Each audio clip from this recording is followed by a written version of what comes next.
Hello friends, welcome to my channel nursing spot.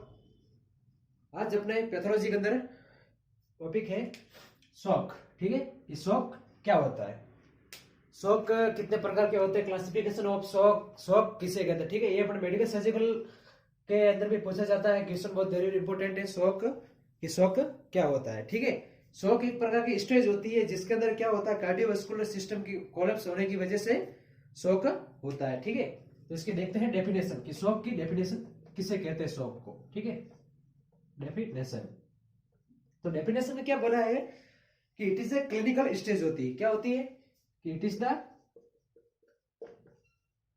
The clinical stage. ठीक है, क्या होती है, एक क्लिनिकल स्टेज होती है and clinical stage of cardiovascular system. ठीक है, कार्डियोवास्कुलर सिस्टम या कार्डियोवास्कुलर कोलैप्स। क्या होता है, कार्डियोवास्कुलर कोलैप्स हो जाता है। ठीक है, क्या होता है, it is the clinical stage in of cardiovascular stage होती है एंड कोलैप्स होता है। क्या हो जाता है, कोलैप्स रिजल्टिंग किसकी वजह से, resulting the acute reduction of circulatory blood, acute reduction. ठीक है, क्या होता है, acute reduction of circulatory blood. ठीक है, and circulatory blood and inadequate blood supply. ठीक है, इनएडुकेट ब्लड सप्लाई। ठीक है, ऑफ सेल इन हार्ट। ठीक है, ऑफ सेल एंड टिश्यू। क्या होता है कि एक स्टेज है, क्या है कि it is the stage of cardiovascular की। इसके अंदर क्या होता है, कोलैप्स हो जाते हैं, हार्ट कोलैप्स हो जाते हैं। किसकी वजह से, resulting the reduction of the circulatory की जो हार्ट होता है। ठीक है, उसकी हार्ट को मसल जो सेल और टिश्यू होते हैं उसको ब्लड सप्लाई नहीं होने की, एडुकेट ब्लड सप्लाई मतलब ब्लड सप्लाई कम होने की वजह से, रिडक्शन मतलब कम हो जाना, डिक्रीज द ब्लड सप्लाई। क्या होती है, जो हार्ट होता है, ठीक है, फॉर एग्जाम्पल ये हार्ट है। ठीक है, जो हार्ट के जो लेयर होती है, ठीक है, मायोकार्डियम जो मसल्स होती है, उसके अंदर सेल और टिश्यू, जो हार्ट का सेल और टिश्यू होती है उसको क्या होती है, ब्लड सप्लाई, जो कोरोनरी आर्टरी जो ब्लड सप्लाई करती है हार्ट को, जो उसके इनसफिशिएंट इंडिकेट हार्ट के अंदर सप्लाई, ब्लड सप्लाई नहीं होने की वजह से क्या हो जाता है, हार्ट कोलैप्स हो जाता है। जिसकी वजह हार्ट कोलैप्स हो जाने की वजह से क्या आता है, शॉक का कंडीशन अराइज होती है। ठीक है, इसकी वजह से क्या होती है, शॉक का कंडीशन अराइज होती है। ठीक है, it is the clinical stage in which cardiovascular collapse resulting to the acute reduction of circulatory blood inadequate blood supply. Heart के सेल और टिश्यू को ब्लड सप्लाई नहीं होने की वजह से हार्ट क्या हो जाता है, कोलैप्स हो जाता है। हार्ट कोलैप्स हो जाने की वजह से क्या हो जाता है, हार्ट के अंदर शॉक आता है, जिसकी वजह से शॉक कंडीशन अराइज होती है। ठीक है, तो ये तो था इसका डेफिनेशन। अब देखते हैं कि इसके क्लासिफिकेशन एंड इटियोपैथोजेनेसिस। ठीक है, इटियोलॉजिकल एंड क्लासिफिकेशन, इटियोलॉजिकली क्लासिफिकेशन। ठीक है, तो फर्स्ट वन है हाइपोवोलेमिक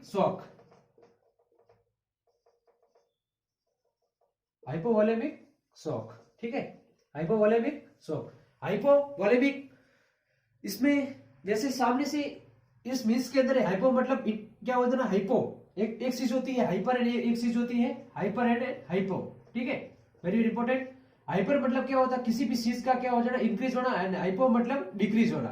ठीक है, हाइपर का मीन्स क्या होता है, किसी भी कोई भी चीज का जिसका क्या हो जाना, बढ़ना, इंक्रीज, एंड हाइपो का मीन्स होता है डिक्रीज। ठीक है, तो इसके अंदर है कि हाइपोवोलेमिक। ठीक है, तो हाइपर मीन्स क्या हो गया, डिक्रीज। ठीक है, क्या हो गया, डिक्रीज। वोलेमिक मतलब फ्लूइड, डिक्रीज फ्लूइड। क्या है कि फ्लूइड की कैपेसिटी डिक्रीज हो जाने की वजह से क्या हो जाता है, शॉक आता है। जो फ्लूइड हाइपोवोलेमिक से मतलब related to decrease the fluid body के अंदर जो फ्लूइड होता है उसका, जो बॉडी के अंदर जो फ्लूइड कौन कौन से, चाहे लिम्फेटिक फ्लूइड हो गया, ब्लड भी फ्लूइड है एक प्रकार का, चाहे ब्लड हो गया, ठीक है, चाहे लिम्फेटिक फ्लूइड हो गया, जो ये फ्लूइड है इसकी वजह से डिक्रीज, बॉडी के अंदर ज्यादा लॉस हो जाने की वजह से, क्या मोर देन लॉस हो जाने की वजह से, ठीक है, लॉस फ्लूइड हो जाने की वजह से क्या होता है, जो शॉक राइज होता है उसे क्या कहते हैं, हाइपोवोलेमिक शॉक कहते हैं। ठीक है, तो इसके कैसे कौन कौन से इसके इटियोलॉजी है। फर्स्ट ऑफ इंजुरी क्या होती है, जब इंजुरी होती है तब ब्लड लॉस होता है, तो उसकी वजह से हाइपोवोलेमिक शॉक हो सकता है, या फिर हेमरेज हो जाने की वजह से। ठीक है, या फिर हेमरेज हो जाने की वजह से, ठीक है। एंड इसके बाद में सर्जरी, ट्रॉमा, वॉमिटिंग, सर्जरी हुई है उसके अंदर ब्लड ज्यादा लॉस हुआ है, या फिर वॉमिटिंग, ठीक है, उल्टियां हो रही है, उल्टी हो रही है, तब भी क्या अपना बॉडी का जो फ्लूइड होता है वो जरा बाहर निकल जाता है, ठीक है। वॉमिटिंग, डायरिया हो गया है, दस्ते लगने से क्या है, डायरिया, ठीक है, दस्ता लगने की वजह से। एंड इसके बाद में डिहाइड्रेशन, बॉडी का डिहाइड्रेशन, स्वेटिंग के रूप में बाहर बॉडी डिहाइड्रेट होगी, बॉडी के अंदर अपने जो फ्लूइड के बहुत कम है, डिहाइड्रेट होगी बॉडी, ठीक है। इसके बाद में एक्सेसिव स्वेटिंग कि बहुत ही ज्यादा पसीना निकलने की वजह से बॉडी एकदम, बॉडी के अंदर फ्लूइड पूरा बाहर निकल गया है, ज्यादा फीवर आ गया, ठीक है, उसकी वजह से बर्न, कोई, ठीक है, वो कोई जल गया है, बर्न। तो ये क्या है, जो इस ऐसी कंडीशन के अंदर क्या होता है, हाइपोवोलेमिक शॉक आता है, ठीक है। ऐसी कंडीशन के अंदर क्या होता है, हाइपोवोलेमिक शॉक आता है। हाइपो मतलब क्या होता है, डिक्रीज होना, डिक्रीज, वॉल्यूमिक मतलब क्या होता है, फ्लूइड, वॉल्यूमिक मतलब फ्लूइड, जो बॉडी के अंदर जो अपना फ्लूइड है, चाहे ब्लड हो, चाहे लिम्फेटिक्स, कोई भी सब फ्लूइड होता है, एक ब्लड भी फ्लूइड है, ठीक है। तो उसका क्या हो जाना, लॉस हो जाना, बहुत एक्सेसिव के अंदर क्या हो जाना, एक्सेसिव लॉस, ठीक है, एक्सेसिव बहुत ही ज्यादा मात्रा के अंदर क्या हो जाना, लॉस होना फ्लूइड का, जिसकी वजह से क्या होता है, हाइपोवोलेमिक शॉक होता है, ठीक है। तो कौन कौन सी, इंजुरी की वजह से, कभी भी कोई दुर्घटना हो जाने की, इंजुरी हो जाने की वजह से, या हेमरेज की वजह से, या फिर सर्जरी हुई है तो भी, या फिर डायरिया हो रहा है, बहुत ही ज्यादा एक्सेसिव डायरिया हो जाने की वजह से, बहुत ज्यादा फ्लूइड निकलने की वजह से भी क्या होता है, हाइपोवोलेमिक शॉक। वॉमिटिंग हो रही है, डिहाइड्रेशन, फीवर है, बर्न है, या फिर एक्सेसिव स्वेटिंग मतलब पसीना, एक्सेसिव स्वेटिंग हो जाने की वजह से भी ये चीजें होती है, ठीक है। तो ये तो था फर्स्ट वन अपना हाइपोवोलेमिक शॉक, ठीक है। इसके बाद में है सेकंड वन,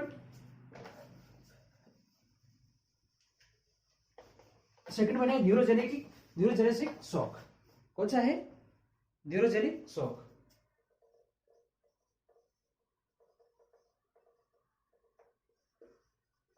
न्यूरोजेनिक शॉक, ठीक है, कौन सा है, न्यूरोजेनिक शॉक।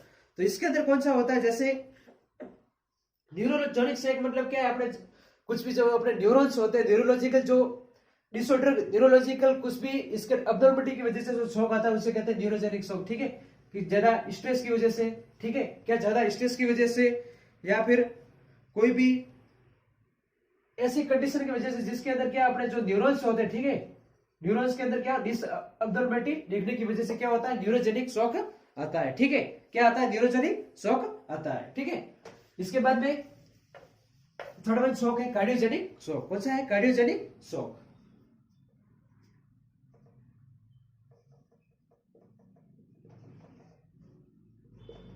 कार्डियोजेनिक शॉक, ठीक है।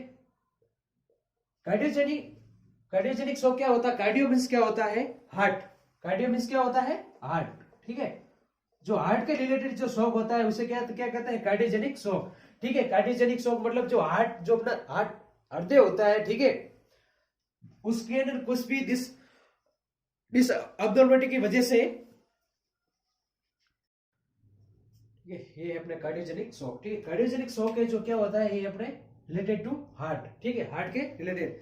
तो इसके अंदर शॉक जो होता है फर्स्ट वन के किससे होता है, एमआई, ठीक है। क्या होता है, एमआई मतलब मायोकार्डियल इन्फेक्शन। क्या होता है, मायोकार्डियल इन्फेक्शन, ठीक है। एमआई की वजह से हार्ट कार्डियोजेनिक शॉक आता है, ठीक है।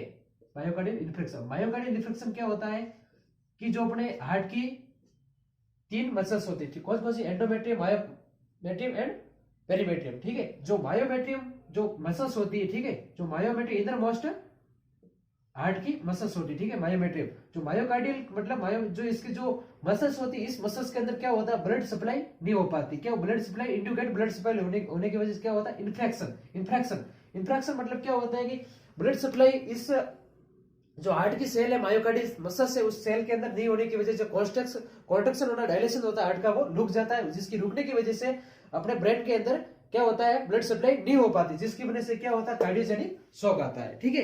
फर्स्ट वन तो किसकी वजह से, एमआई मायोकार्डियल इन्फेक्शन की वजह से कार्डियोजेनिक शॉक आता है। दूसरा किसकी वजह से शॉक आता है अपने, सेकंड जेनिक है तो रप्चर ऑफ हार्ट वेसल्स, कि जो हार्ट की वेसल्स होती है, कौन सी, हार्ट की वेसल्स, ठीक है, वो क्या हो जाने की रप्चर हो जाने की वजह से भी क्या होता है, ये कार्डियोजेनिक शॉक आता है, ठीक है। इसके बाद में क्या होता है, इसीमिया मतलब क्या होता है कि ब्लड सप्लाई नहीं हुई, ठीक है, हार्ट के मसल्स के अंदर ब्लड सप्लाई नहीं हुई, जिसकी वजह से क्या, जो वहां की जो सेल और टिश्यू थे उसके अंदर क्या होगा, नेक्रोसिस होगा, उसके अंदर टिश्यू डेथ होने लग जाता है, ठीक है, इसीमिया, ब्लूइश स्क्रीन। तो ये ये सब चीजें क्या करती है, कार्डियोजेनिक शॉक को अराइज करती है, ठीक है। ये सब चीजें क्या करती है, कार्डियोजेनिक शॉक को अराइज करती है, ठीक है। तो ये तो था थर्ड वन अपने कार्डियोजेनिक शॉक। इसके बाद में फोर्थ वन है सेप्टिक शॉक। कौन सा शॉक है, सेप्टिक शॉक।